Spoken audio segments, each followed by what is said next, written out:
cameras everywhere. We got spotlights. We've got a disco ball. What else do we got going on over here? We've got confetti. I don't know if you've seen the balloon drop we've got planned, but it's pretty wild in here. So really excited to have Julien kick us off today. Julien's showed a lot of perseverance this year, right?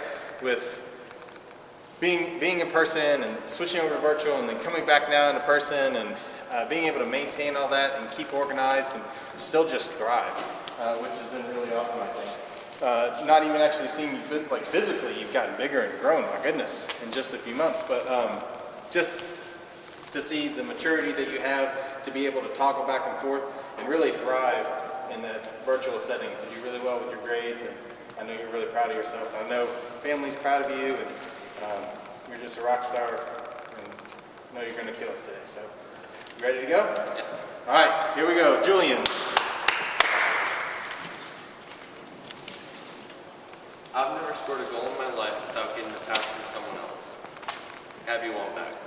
My name is Julien Veliquette, so the reason I chose this quote is not because I've always known it and it is really important to me.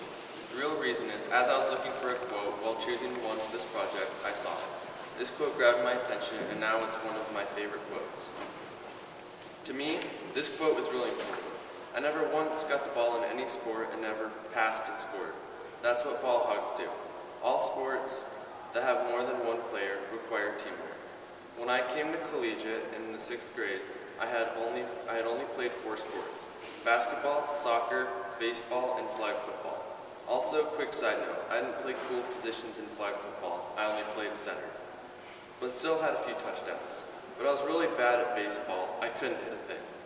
But soon as I went through middle school, I tried lots of sports at collegiate I was never really offered before. In 6th grade, I started playing lacrosse. I wasn't the best at it, but I really enjoyed it. Anyways, I have had a wonderful experience at collegiate. I am sad I missed the soccer season for 8th grade, but I'm super happy with the soccer seasons before in 6th and 7th grade. I know I might have had a couple of goals and lots of missed ones, and if any of you remember last year, you would remember my failed bike. If you don't know what a bike is, it's basically where you are facing away from the goal, and you do a backflip sort of thing and kick the ball when your feet are sticking straight up. I completely missed, just like my failed baseball swings. But in case you didn't notice, the ball didn't appear in front of me. That was our team's hard work to get the ball up the field. This quote also reminds me of something I did with my brother, Oliver, my dad, and a few friends from school.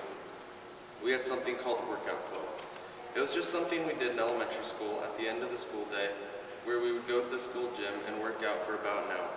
We also had 3 rules, known as the 3 rules of workout club. These rules had to be followed at all times. The first one was, give great effort. The second, encourage each other. And the third, focus and finish. The second rule, encourage each other, is what this quote reminds me of. Encouraging someone helps their mood and really benefits their performance. But to me, this means more than sports. This is school as well. There are many things that you can learn from others, whether it is from family or school. At collegiate, we get an amazing education, but not from ourselves. We get it from our teachers. And in order for us to achieve our goals, our teachers work with us. They are always there for us. This is how I get through all my classes. Every teacher I have had has been an important figure in my life. I have had 2 very opposite classes. Science is a class I have never really struggled to get a good grade in. English, however, is a different story. I have noticed this past year that my grade in English has gone up, but this is definitely not because it is easier. I have had to work a lot harder on taking notes, studying for tests and quizzes. When I also brought this work ethic to science, my grades were a lot better. But these grades going up is not just because of me. My teachers also played a huge role in my grades going up. I struggled writing essays, but gradually these past few years, my essay grades have gotten better. But I'm not writing them on my own. Meeting with teachers was never something I've really done. Meeting with Mr. Beasley while writing my essays really helped me understand what I've done wrong and what I need to fix. The main reason I've never really met with teachers before is moving from school to school multiple times. And as you all probably know, I came here in 6th grade. I just transferred from a public school called Field Elementary. I have already switched schools before. It is not a good experience. The first time was in 3rd grade. The hardest part is adjusting to the new place you are in and meeting new people. I have a very talkative sister who can make friends in 2 minutes. I don't have that ability. When I came to collegiate, the hardest part was friends and teachers. Most of my peers have mostly all been in the lower school for a few years, and that helps them know the teachers. My peers knew where the teachers' rooms were, and most importantly, the bathroom. I think a hard thing about new schools is finding where the bathroom is. Anyways, my social life has been really interesting these past few years, and in my life in general. I was never really the person who stuck with one friend group. I was that kid who would try to be friends with everyone. This was both a wonderful and hard experience. I always had that one great friend who I would always be with though. Since coming to collegiate, this has changed quite a bit. Looking back, I noticed how much my perspective of who a friend should be has changed. My best friend before would generally be a funny and athletic person. While I still like my friends to have that trait, a few more have joined the mix. A friend is someone who is encouraging, who helps you work through hard times. A friend should not be someone who encourages you to break the rules or makes jokes at your or someone else's expense. This brings me to my quote. I've never scored a goal in my life without getting a pass from someone else. Whether it's grades or scoring a goal, you'll always do better with someone, and many times the helping hand is your friend. Anyways, I'm an athletic person. I'm not saying that to brag, it's just a fact. But I wasn't born this way. I've been told by my dad many times that people might assume I was born athletic. While I may have always been a little athletic since I was born, I certainly have become more athletic. I got some of this through soccer. Over the years, I have slowly gained love for the sport of soccer. My coaches have always encouraged me to work and push myself harder.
But sadly, because of this pandemic, I have not been able to play club. So I've been working out a lot at home. In March 2020, I did my first workout. We didn't have much equipment and they were hard workouts, or so I thought. Up to this point, I haven't missed a workout since then. Every day for a year since last March of 2020, I worked out for at least an hour. My family got so into it that we turned our garage into a workout gym and got some new weights for Christmas. This has had a huge impact on my life. On days that I have school, as soon as my last Zoom ends, I go outside and work out. This also helps me mentally. Zoom, as you all probably know, can give you headaches or it can make you angry or upset. I feel all of these things. These workouts have helped me get out of that bad mood and into a great mood. After all workouts, I feel great because I feel like I accomplished something. But most importantly, I have my family to thank for this working out. My mom and dad have always encouraged both me and Oliver to keep working. They are the ones who have bought the workout equipment and who strive to work with us. My dad is really important in this workout process. He coached a national football team in Europe and lots of other places too. My dad has had lots of experience with the weight room as well. My dad has made all of the workouts I've done this past year. He coaches me on form and encourages me. I also have my sister to thank. She is a wonderful encourager. Even though she would normally rather be reading Percy Jackson, She comes out with me from time to time and helps me with my workout. Another great encourager is Mr. Beasley. I have never before had a teacher quite like him. There aren't many teachers who assign tons of homework, but are still so fun to be around, or that are such great soccer coaches. I am very lucky to have had him as a teacher 2 years in a row. He has helped me learn that meeting with teachers when I need help or when I am confused is really helpful. My last dedication is to my brother, Oliver. Working out would be nowhere near as much fun if it wasn't for him. On days I don't really want to work out, he helps me get in the mood to work out. In my family, we normally work out with what we call a workout buddy. It's just whoever comes out to work out with you that day. For me, my workout buddy is almost always Oliver. Oliver also helps me with school whenever I need the help. He encourages 24/7 and always follows the rules of workout club. Thank you for listening to my me speech.